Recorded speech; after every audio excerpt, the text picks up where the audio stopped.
Spring 1981, Aldenhall Palace, the capital city of Hestmere. The hour is 6:47 in the morning, and the light coming through the eastern windows is the color of weak tea. Queen Maren II of Wesenmark is already awake. She is always awake by 6. It is the one stubborn habit she has kept from her girlhood, when her father taught her that a sovereign should never be the last person in the house to greet the day. She wakes without an alarm. She wakes without a maid. She pours her own tea from the small porcelain pot that the kitchens leave on a warming tray outside her door each night. This morning, the pot is exactly where it should be. The corridor is silent. The terriers, Pip and Marlowe, are out with the footman for their dawn walk. The 2 pages on the royal floor are at their stations.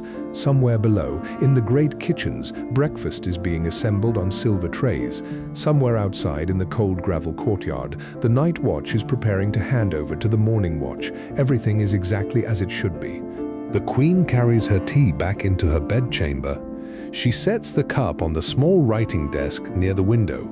She turns toward the curtains. She opens them. The light spills across the room. And in that light, sitting on the edge of her bed, is a man she has never seen before.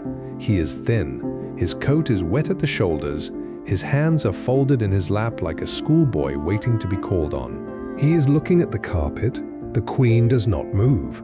She does not scream. She does not reach for the bell pull 6 feet to her left, which would summon the page from the corridor in under 4 seconds.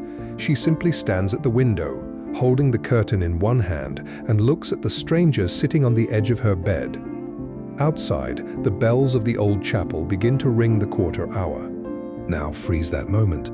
Hold it there in the pale spring light, in the bedchamber of a reigning monarch, in a palace defended by 84 guards, 3 armed checkpoints, a silent alarm panel installed in 1962, and nearly 300 years of tradition. How did he get in? How did a man with no weapons, no training, no plan, walk past every line of defense that the Kingdom of Wesenmark had spent generations building? This is the story of 43 minutes, of one quiet handover that was never spoken aloud, of one alarm switch that was never flipped, of 2 dogs who were looking the wrong way, of a young guardsman who wanted to go home to his fiancée, of a man who had carried a folded card in his pocket for 7 years, and of a queen who, when she finally turned and faced him, did not pick up the bell. She picked up the teapot, and she asked him if he wanted a cup. This is the story of the Aldenhall breach of 1981, a story the palace would not officially confirm for another 14 years. A story that began like most institutional failures, not with malice, but with a man who was simply too tired to say the words out loud. Please like, subscribe, and stay with us, because what happened in the next 43 minutes would change the way every royal palace in Northern Europe wrote its handover protocols. It began at 5:58 in the morning. At the small wooden guardhouse beside the East Garden Gate, Lance Corporal Edwin Halsey was 24 years old, and he had not slept in 19 hours. He stood at the East Garden Gate in the grey half-light, his bearskin cap heavier than usual on his head, his boots aching, his rifle balanced against the inside of his right elbow, exactly as the regulation required. His shift had begun the previous afternoon at 2 o'clock. He had volunteered for the double. He had a reason. Her name was Ingrid. She worked at the post office in the village of Saltrey, 3 miles south of the palace. They had been engaged for 6 weeks. The ring had cost him 4 months' wages, and the double shift would cover the deposit on the small stone cottage on Mill Lane that they had walked past every Sunday since autumn. Halsey was not a bad guardsman. His record said so. 3 years in the Wesson Royal Foot Guards, 2 commendations, 1 letter of thanks from the palace housekeeper for finding her cat in the rose garden during a winter storm. He was tidy, he was punctual, he was the kind of soldier sergeants quietly relied on. He was also exhausted. At 5:58 in the morning, his replacement walked up the gravel path. Private Carl Brennan was 22, new to palace rotation. He had been transferred from the regional barracks 4 days earlier, and this was his 2nd time on the East Gate. His uniform was crisp, his boots gleamed, his eyes were bright with the particular brightness of a young man who has not yet been tired in the way that older soldiers know. "Morning, Corporal," Brennan said.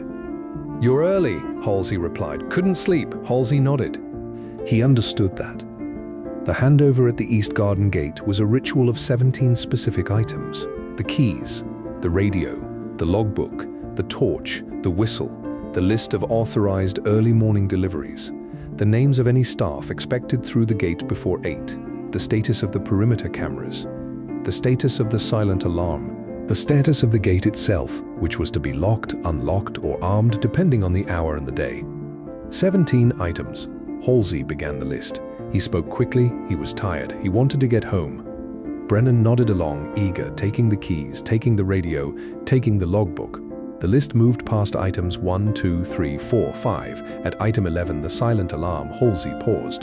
The East Garden Gate alarm was a small brass switch inside the guardhouse. When armed, it connected the gate to the silent panel inside the palace, which would alert the duty officer if the gate was breached.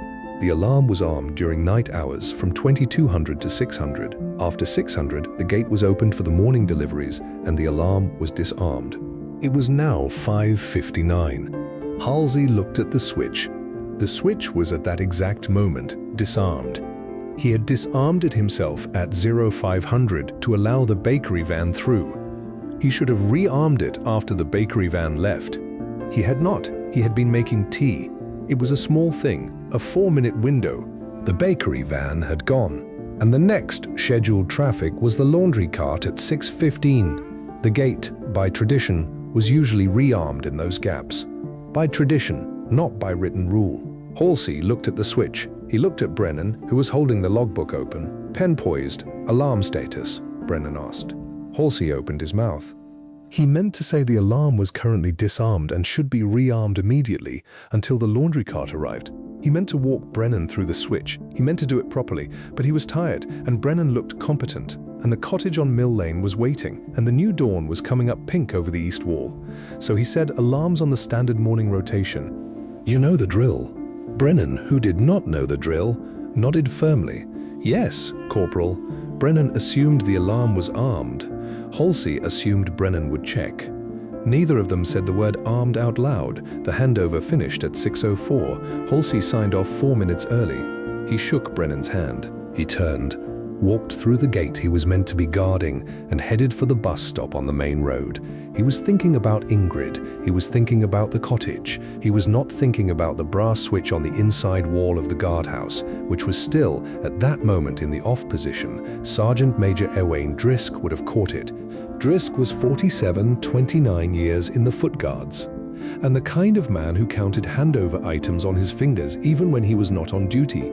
But Drisk was inside the palace at that moment, doing the morning round of the silent alarm panel.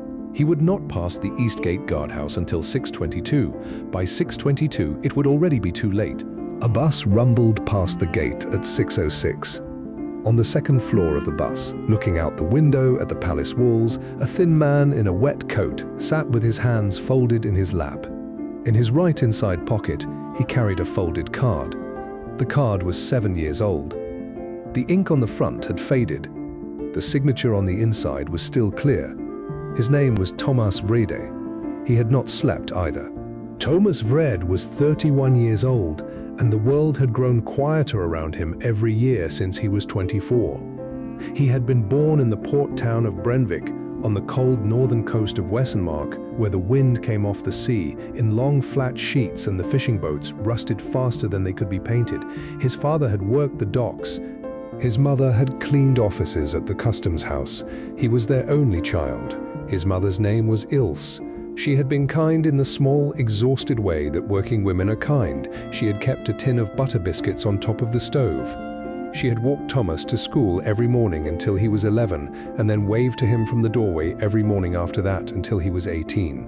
She had died in 1974, when Thomas was 24, of a cancer that had moved too quickly for anyone to prepare. 3 weeks after her funeral, a card had arrived at the small flat above the fishmonger's shop where Thomas had grown up. The card was cream-colored. The crest of the Kingdom of Wesenmark was embossed in gold on the front. Inside, in careful blue ink, was a short message. It read, "Dear Mr. Vrede, I was sorry to learn of the loss of your mother. She wrote to me once, many years ago, about a kindness she had received during the floods of 1953. I have kept her letter. I am keeping you in my thoughts. With sympathy, Mariner Thomas had read the card 17 times the night it arrived. He had not known his mother had written to the Queen. He had not known about the floods of 1953 or whatever kindness had been remembered. He had not known the Queen kept letters from ordinary women in coastal towns.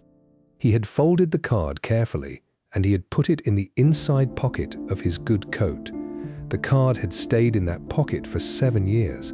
In those 7 years, Tomas had lost his job at the dockyard, then found another, then lost that one too. He had stopped going to the small Lutheran church on the harbour road. He had stopped writing to his cousin in the south. He had started gradually to talk to his mother as if she was still in the next room. The doctor at the free clinic on Brenvik High Street had given him a word for what was happening. He had given him a small bottle of pills. Tomas had taken them for a while, and then he had not. He was not a violent man. He had never struck anyone in his life. He did not own a knife larger than the one in his kitchen drawer, and that one was for bread. He simply wanted, by the spring of 1981, to say thank you. He wanted to find the woman who had signed the card, and he wanted to tell her that he had kept it. And he wanted to tell her about his mother. And then he wanted to go home. That was the entire plan. He had taken the night train from Brenvik to Hestmere. He had walked from the central station to the palace in the rain. He had walked the perimeter wall twice, looking for a gate, looking for a door, looking for anything. At 6:15 in the morning, he stood at the East Garden gate. The gate was unlocked, the guardhouse window was lit, and inside a young guardsman in a tall bearskin cap was bent over a logbook, writing carefully. The guardsman did not look up. Tomas pushed the gate. It opened. He stepped through. The gravel of the East Garden path crunched under his shoes. He waited for a shout, an alarm, a hand on his shoulder. None came. He walked. Before we continue, a word about the regiment that was supposed to be protecting the palace that morning. The Wesson Royal Foot Guards were founded in 1698, during the reign of King Halvar IV, as a personal household regiment to defend the monarch against the political violence of the late 17th century. They are the oldest continuously serving military unit in the Kingdom of Wessenmark, and their traditions are exact. The bearskin caps are imported from a single workshop in the old quarter of Hestmere. The drill commands are still given in the archaic court dialect of the 1800s. The changing ceremony, held every other morning in the palace forecourt, has been performed in essentially the same form since 1741. The regiment's motto is carved above the door of the regimental chapel. It reads, "In Old Wesson, we stand so others may sleep." For 283 years, the regiment had kept that promise. On the morning of the 22nd of April, 1981, the promise was about to be broken by a brass switch in the off position and a handover that ended 4 minutes early. Let us return to the East Garden. Thomas walked. The East Garden path ran for 120 meters between two long hedges of clipped yew. At the end of the path, a small service door led into the lower east wing of the palace, where the laundry was received and the kitchen deliveries were sorted. The door was by tradition, locked by tradition. The door was, in fact, propped open with a small flat stone, because the laundry cart was due at 6:15, and the steward of linens did not enjoy fumbling with keys in the rain. Tomas pushed the door. He stepped inside. The lower corridor of the east wing was warm and smelled faintly of starch and old wood. A single bulb burned overhead. There was no one in sight. Thomas walked along the corridor with his hands in his coat pockets, his shoes silent on the worn stone floor. He passed the laundry room, he passed the linen press, he passed a small alcove where a brass panel was set into the wall, its dial showing the status of every door and gate on the eastern perimeter. The dial for the East Garden gate showed a small green light, green for unarmed, green for safe to enter, green for nothing to see here. Tomas did not know what the panel was. He kept walking. At the end of the lower corridor, a narrow service stair led up to the ground floor. Tomas climbed it. He emerged in a wood-paneled hallway, hung with portraits of monarchs he did not recognize.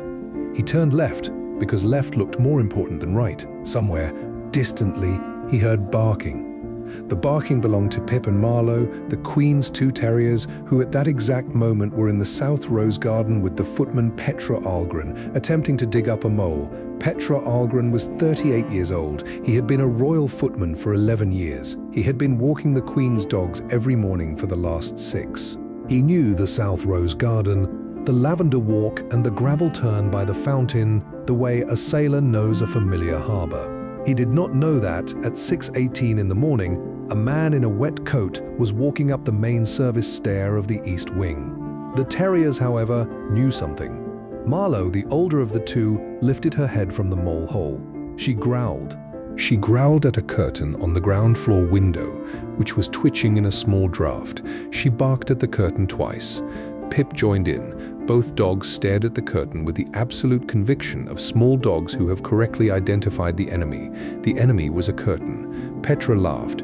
"Girls, it's a curtain." The dogs barked again. Petra clipped their leads on. "Come on, inside. Breakfast." He led them along the gravel path toward the south entrance of the palace, away from the East Wing, away from the service stair, away from the man in the wet coat who was, at that exact moment, climbing the grand staircase to the first floor.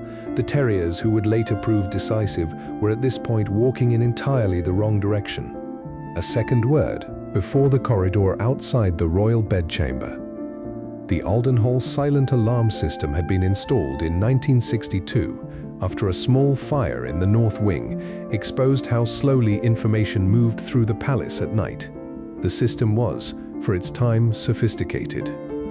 A grid of pressure plates, magnetic door contacts, and brass switches connected every significant room and gate to a single panel in the duty officer's room on the ground floor of the North Wing. The panel was a wall of small lights, green for clear, red for breached, amber for unarmed. On the morning of the 22nd of April 1981, at 6:19 in the morning, the panel showed exactly one amber light. That light corresponded to the East Garden Gate. The duty officer that morning was a young lieutenant named Stellan Bjorn. He was 26. He was reading a letter from his sister. He had glanced at the panel at 6:05 and noted the amber light and assumed correctly that the East Gate had been disarmed for the morning deliveries. He had not glanced again. The panel was working, the system was working, the man reading the panel was simply not looking at it. Thomas reached the first floor. The corridor was long, carpeted in deep blue, lit by small wall sconces. Portraits of more monarchs.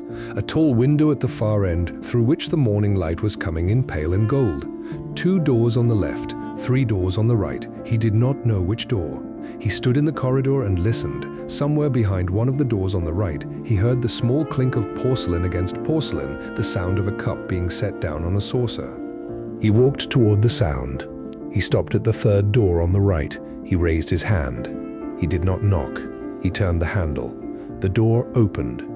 Queen Maren II of Wessenmark was standing at the window with her hand on the curtain. The man at the door was thin. His coat was wet. His face was the color of paper. For a long moment, neither of them moved. Then the man stepped into the room and closed the door behind him with the careful softness of someone who has been raised not to slam doors in other people's houses. The Queen looked at him. He looked at the carpet. She had been trained decades earlier for situations like this. A kidnap drill, a hostage drill, a drill for what to do if a member of staff came at her with a knife. She had been taught to reach for the bell. She had been taught to scream. She had been taught that the first 3 seconds determined everything. She did not reach for the bell. She watched him cross the room and sit slowly on the edge of her bed. He sat the way a man sits in a doctor's waiting room. His hands were folded. His shoulders were small. He was not, she understood almost at once, here to hurt her. She did not know how she understood it, but she did. "Good morning," she said. Her voice was the voice she used at garden parties. The man on the bed flinched. "I'm sorry," he said. His voice was hoarse. I'm sorry, I should not have come." "You are already here," the Queen said. "What is your name?" "Thomas." "Thomas what?" "Vred." "Thomas Vrede, from Branvik." The Queen did not know the name, but she knew Branvik. She had visited the harbour there in 1968 on a tour of the northern coast. She remembered the smell of the boats and the cold, flat wind off the sea. She walked slowly away from the window. She crossed to the small writing desk where her teacup sat. She picked up the teapot. "Mr. Vrede," she said, "would you like a cup of tea?" The man on the bed began very quietly to cry. He did not cry for long. He wiped his face with the cuff of his coat, and he apologized again, and he reached into the inside pocket of his coat with the slow, careful movement of a man who knew that any sudden gesture in this room would end his life. He drew out a folded card. The card was cream-colored. The gold crest on the front was worn almost to nothing at the corners. He held it out to her across the small distance between the bed and the desk. The Queen took it. She unfolded it. She read the message inside. She knew the handwriting. It was hers. She remembered, after a moment, the woman she had written to. Ilse Vrede, the flood of 1953. A letter, years later, thanking the Queen for a kindness she had probably forgotten by the following Tuesday. A letter the Queen had answered, as she answered all such letters, with a card written in her own hand at the small writing desk in this very room. She looked up from the card. The man on the bed was watching her with the expression of someone waiting to be told whether his entire life had been a mistake. "Your mother?" the Queen said. "Yes, she died." "Yes, when?" "1974. "I am sorry. I wanted," Thomas said, "to say thank you for the card." She kept it on the kitchen shelf. She showed it to everyone who came in. She said the Queen had written to her with her own hand. She was proud of it. She was proud. "I am glad," the Queen said. "I should not have come like this." "No," she said gently. "You should not have, but you are here, so we will have tea." She poured a second cup from the small porcelain pot. She carried it to the bed. She handed it to him. He took it with both hands, the way a child takes a glass of milk. She sat down in the small armchair across from the bed. She waited. Outside, in the South Rose garden, Pip and Marlowe were eating their breakfast in a small enamel bowl by the kitchen door. Petra Algren was drinking a coffee. The morning was unfolding exactly as every morning unfolded. At 6:26, Marlowe lifted her head from the bowl. She growled. She growled at the kitchen door this time, which was not a curtain, which was in fact a door that led to the corridor that led to the service stair that led to the first floor. She barked. Pip joined in. Both dogs began to scratch furiously at the kitchen door. Petra Algren, who had spent 6 years learning the difference between the bark that meant a curtain and the bark that meant something else, set down his coffee. "What," he said, "is the matter with you two?" The dogs barked harder. Petra opened the kitchen door. The dogs shot through it, claws skittering on the stone, ears flat against their heads. They ran down the corridor, up the service stair, along the wood-paneled hallway on the ground floor, around the corner to the grand staircase, and up to the first floor. Petra ran after them. At the top of the grand staircase, he stopped. The first floor corridor was empty. The wall sconces glowed. The tall window at the end of the corridor showed a pale, gold ordinary spring morning. The dogs were standing at the third door on the right. They were not barking now. They were sitting very still with their ears up, looking at the door. Petra Algren felt something cold travel down the length of his spine. He walked slowly to the door. He pressed his ear against it. He heard on the other side 2 voices. One was the Queen's, the other was not. He turned and he ran. At 6:31, Sergeant Major Owain Drisk arrived at the door of the Queen's bedchamber with 3 armed guardsmen and a footman who had not stopped to put his shoes back on. Drisk did not kick the door open. Drisk had been a soldier for 29 years, and he knew that kicking the door open into a room that contained the Queen and an unknown man was in almost every scenario the worst possible thing he could do. He knocked. "Your Majesty," he said, "it is Sergeant Drisk. May I enter?" There was a pause. Then the Queen's voice, perfectly steady from inside the room. "You may, Sergeant. Mr. Vrede and I were just finishing our tea." Drisk opened the door. What he saw he would never describe in detail to anyone, not to his wife, not to his commanding officer, not to the inquiry that followed. He would say only, in his official statement, that the Queen was seated in the armchair, that the intruder was seated on the edge of the bed, that both were holding teacups, and that the intruder, when he saw the guards in the doorway, set his cup down very carefully on the bedside table and put his hands on top of his head without being asked. Thomas Vrede was taken from the room without violence. He did not resist. At the door, he turned back once to the Queen. "Thank you," he said, "for the tea. "You are welcome, Mr. Vredade," she said. The door closed. The Queen sat in the armchair for a long time, holding the folded card from 1974 in her lap, looking at the handwriting that was her own, from a morning 7 years earlier, when she had answered an ordinary letter from an ordinary woman in a coastal town. Outside the door, in the corridor, Pip and Marlowe lay on the carpet with their chins on their paws, looking up at the closed door, having decided at last what they were guarding.